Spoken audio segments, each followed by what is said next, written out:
There are few moments in the life of a nation when the people are presented with a single choice that directly affects what equality before the law will mean for the next generation. The opportunity to grant a lifetime appointment to the Supreme Court of the United States is one of those moments. The next Supreme Court justice will break the 4-4 deadlock that has constrained the court since the passing of Judge Scalia, and this body's unprecedented refusal to act on Chief Justice Merrick Garland's nomination to fill that vacancy during the final year of President Obama's second term. Before discussing the pending nominee's merits, we must consider this nomination in its historical context. Chief Justice Garland was arguably one of the most qualified nominees for the Supreme Court in generations. After meeting with him and reviewing his record, I had no doubt that he easily would have earned bipartisan support and cleared the 60-vote threshold, as did each of President Obama's prior nominees to the court. Yet my colleagues on the other side of the aisle refused even to meet with him. His treatment, frankly, was disgraceful. Rejecting the treatment of Chief Judge Garland, I met with Judge Neil Gorsuch and shared a thoughtful conversation. I find him to be intelligent and articulate, but at the same time, he was not particularly forthcoming about his judicial record, which contains many distressing examples of inconsistency and ideological rigidity. Nothing in our conversation or his testimony before the Judiciary Committee convinced me that he plans to moderate his positions to dispense equal justice under law. I am deeply concerned that granting him a lifetime appointment to be a final authority on the meaning of the Constitution would further tip the scales of justice in favor of corporations and the powerful at the expense of working people and the powerless. Therefore, I cannot support Judge Gorsuch's nomination to the Supreme Court of the United States.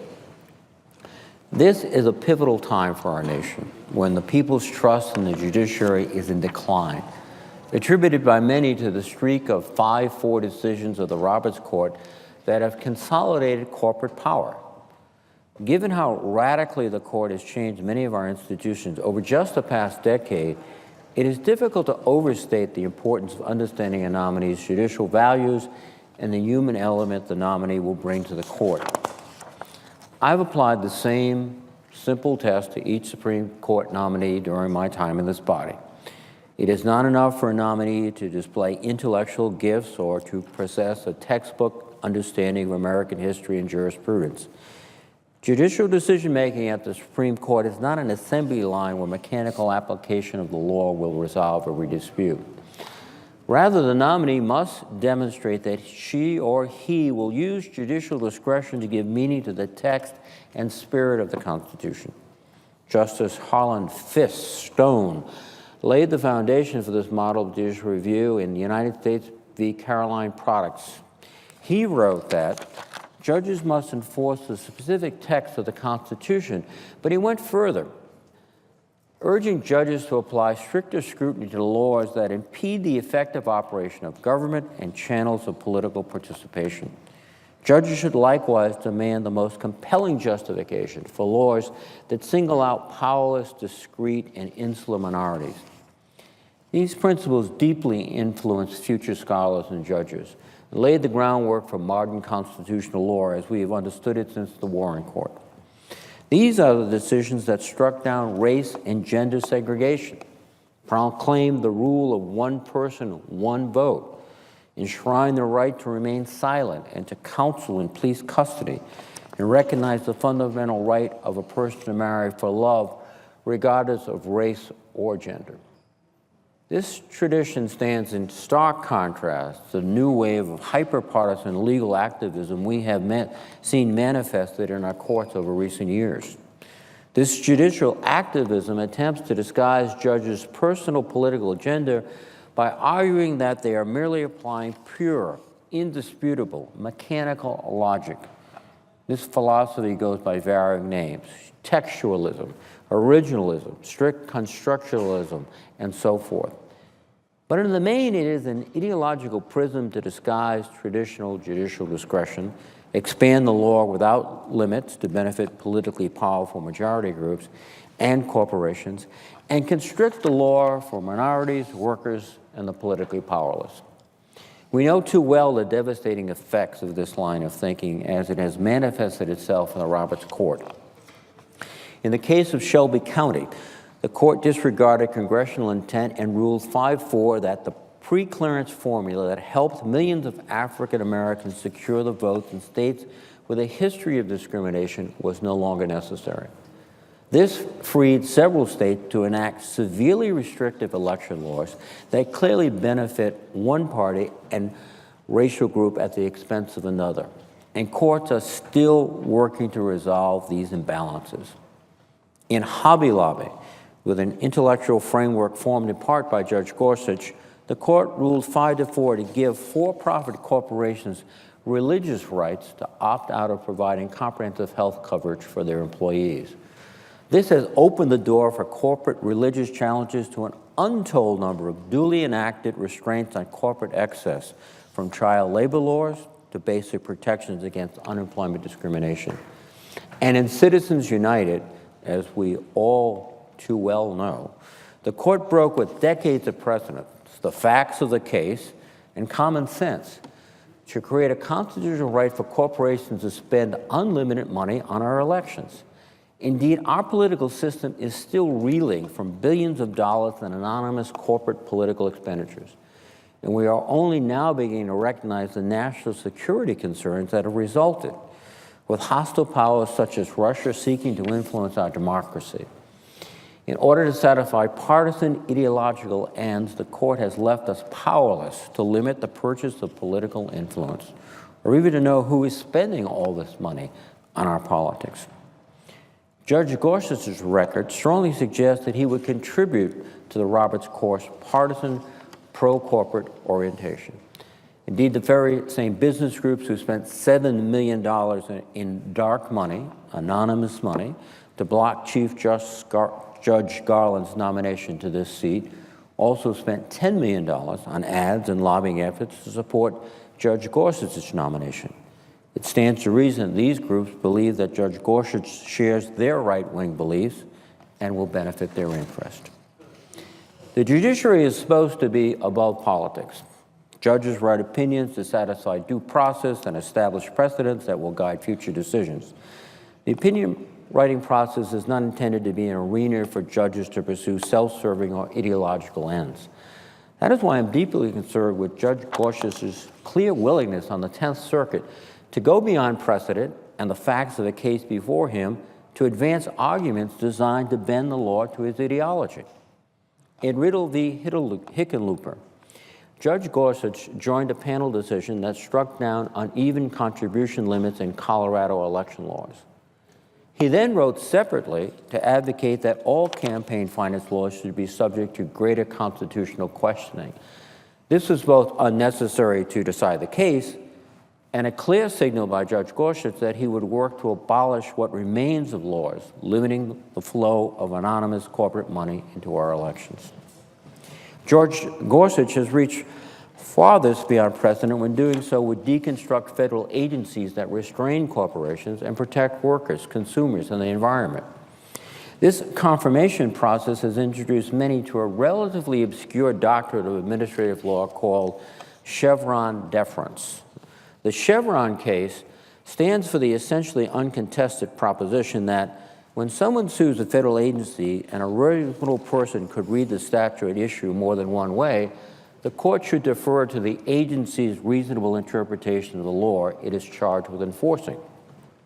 This case has long been a target for attacks by corporations and their advocates because it levels the playing field in cases between massively well-funded corporate lawyers who want no regulations and agencies charged with bringing big business into compliance with the law. Judge Gorsuch has written strongly against this principle, but even Justice Scalia acknowledged the sound reasoning behind the Chevron case. Judge Gorsuch would seemingly return us to the old days when powerful companies could pollute the environment, scam their customers, and discriminate against their employees as long as they could pay enough lawyers to get the right judge when the federal agency sues. In the case of Gutierrez Brizuela v. Lynch, he took the very unusual step of writing a concurrence to his own majority opinion in order to attack federal agencies and make the case that decades of Chevron precedent should be overturned.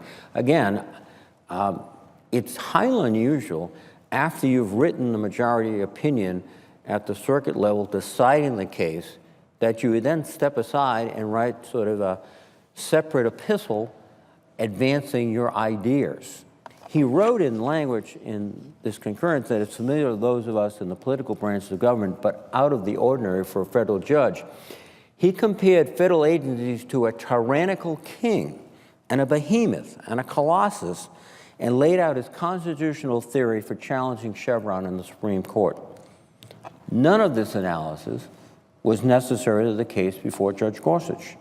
Yet in writing this and similar opinions, Judge Gorsuch signaled his willingness to break with precedent and contort the law to fit his ideological vision of how the system should work to benefit the powerful and his preferred interest. My colleagues on the Judiciary Committee spent a great deal of time and effort questioning Judge Gorsuch and trying to elicit responses about his basic judicial philosophy. Unfortunately, his answers were largely non-responsive and failed to address many of our concerns about his record. Judge Gorsuch's record of writing shows he believes judges should always interpret the Constitution and other laws from the perspective of those who first drafted the law, regardless of how the world looks today.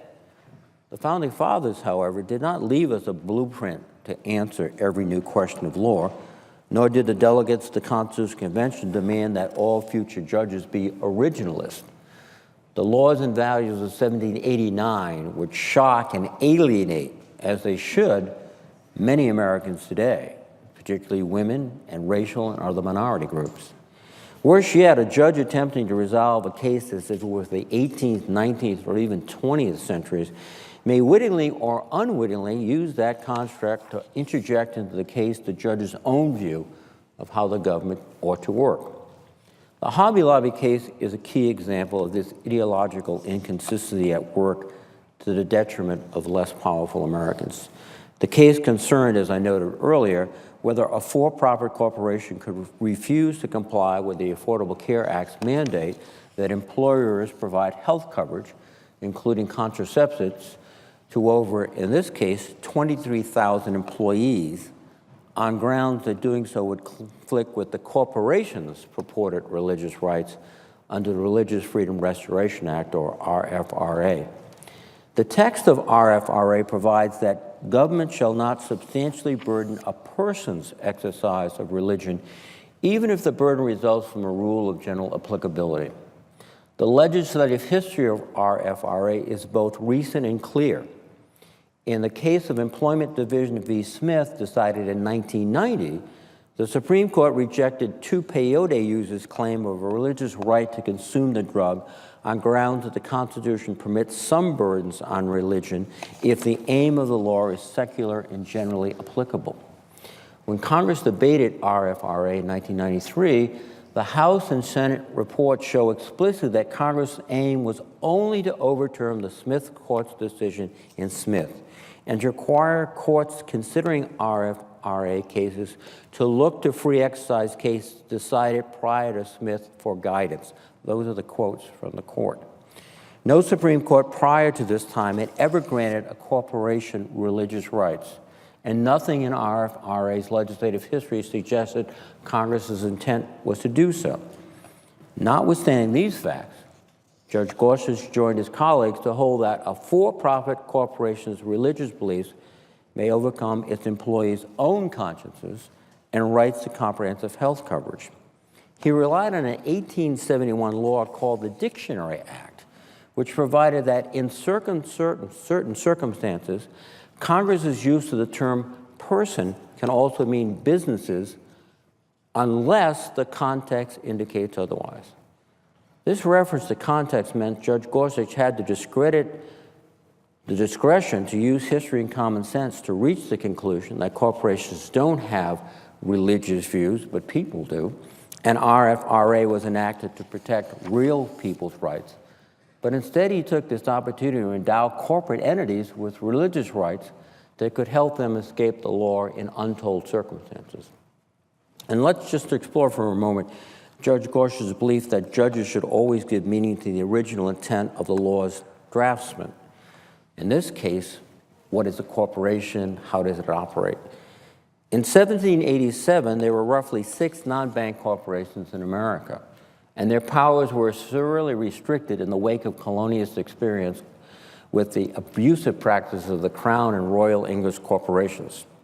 Around the time that the Congress passed the Diction Act, corporations were harshly regulated by law to achieve specific commercial ends and nothing more. There were legal limits on the capital they could raise. Many could not operate outside their state of incorporation. They were often prohibited from owning property that was not necessary for specific commercial activities. Most were even forbidden to engage in any activity that was not explicitly enumerated in their corporate charters, and a real person could sue to render a corporation's action a legal nullity if it were not expressly in furtherance of the corporate business mission. The idea that a corporation in this context could have and exercise fundamental religious rights, much less that its religion should excuse it from complying with duly enacted laws that protected real people, would have been outrageous of the framers and the Congress that passed the Dictionary Act. Judge Gorsuch knew or should have known the ahistorical nature of his decisions. We have yet to see the full scope and consequences of his vision of a near unlimited right of corporations to opt out of our laws, but we can imagine the harmful choices and further difficult litigation on this point that may lie ahead. I have, for one, deep concerns about any judicial philosophy that bends so far in the direction of corporate interests and completely ignores tens of thousands of real people in the process. For as much as Judge Gorsuch's record shows he is willing to entertain new or arcane legal theories to reach a better outcome for corporations and the powerful, it is also clear that he will go to no such lengths to vindicate the rights of minorities, the disabled, or workers. One example highlighted during Judge Gorsuch's confirmation hearing is his records on lawsuits over the Individuals with Disability Education Act, or IDEA. The purpose of IDEA is to ensure that students with disabilities receive a public education that is tailored to their special individual needs. In the 2008 case popularly referred to as the Luke P. case, however, Judge Gorsuch ruled against the parents of a severely autistic child who sought reimbursement for the cost of a specialized school because their son was not making appropriate progress in the public school. In denying the parents relief, Judge Gorsuch reinterpreted the IDEA to require that public schools need only provide de minimis or non-zero educational progress to children with disabilities. Not only did Judge Gorsuch go beyond the facts of the case to close any path to relief for the family, but in this and similar cases, he attempted to set a legal precedent for future cases that effectively eviscerated the meaning and protections of IDEA. Fortunately, the Supreme Court intervened in a rare unanimous decision, released ironically on the second day of Judge Gorsuch's confirmation hearing. The court rejected Judge Gorsuch's narrow reading of the law. In fact, the Chief Justice did not mince words when it came to Judge Gorsuch's lower bar for schools. He said that Judge Gorsuch's model would hardly provide, quote, an education at all for children with disabilities that, quote, receiving instruction aimed so low would be tantamount to sitting idly awaiting the time when they were old enough to drop out, close quote. This stark, unanimous rebuke of Judge Gorsuch's view of the law in the middle of his confirmation hearing was yet another reminder that this nominee is outside of the judicial mainstream. But Judge Gorsuch has not just restricted his reading of the law in the educational context. In Trans Am Trucking, Inc. versus Administrative Review Board, a majority of the 10th Circuit held that a truck driver was wrongfully fired when he drove away from his trailer to find help after being stranded for hours in sub-zero temperatures in a vehicle that with no heat and a rig with failed brakes. Judge Gorsuch disagreed so sharply that he penned a dissent. Under his strict textualist view of the law, the driver was protected from firing for refusing to operate in dangerous conditions, but the word refusing could not be interpreted to include driving it away to get potentially life-saving help rather than freezing to death. Again and again, Judge Gorsuch's record shows he is very capable but either unable or unwilling to give the same benefit of the doubt to average working people as he does to their employers, their landlords, and the most powerful among us. Mr. President, constitutional law is not concerned with easy cases or simple answers. We have constitutional guarantees to inalienable rights because we know majority rule sometimes gets it wrong, particularly when it comes to the rights of the minority. That is what makes the qualifications for a seat on the Supreme Court fundamentally different from any other state or federal court in the nation. A judge's job is to apply precedent, be faithful to the law, and exercise measures of empathy and common sense to dispense justice. A Supreme Court justice's job is to decide when the law is wrong and must be changed in order to fulfill the promise of the Constitution. The Supreme Court cannot perform this function unless the individual justices bring to it the values and willingness to be the last resort for the powerless when the system fails. They must be able to make unpopular decisions and side against political and cultural majorities. They must be able to reject precedent when the established way of doing things no longer safeguards the fundamental protections to which every American is entitled. They must do this for the least and the most derided among us, because if they do not, there is nowhere else to turn. They have the final word on the meaning of the law. I take Judge Gorsuch at his word that he respects the law and approaches this nomination with seriousness and a sense of responsibility. A thoughtful reading of his work as an advocate and a judge, however, reveal that he has a consistent predisposition to favor corporations and the powerful over human beings and the powerless. To be sure, there's nothing inherently wrong when a corporation or a landlord or an employer or a president of the United States wins a case in a court of law. The system often works as it should, even when it hands new victories to those who seldom lose at anything. But at this moment in the life of our nation, it is vital that the next justice of the Supreme Court be willing and able to elevate the rights of the people above the prevailing political view of the wealthiest and the most powerful when the two are in conflict. I cannot conclude that Judge Gorsuch meets this standard. Therefore, I will oppose his nomination, and I urge my colleagues to do the same.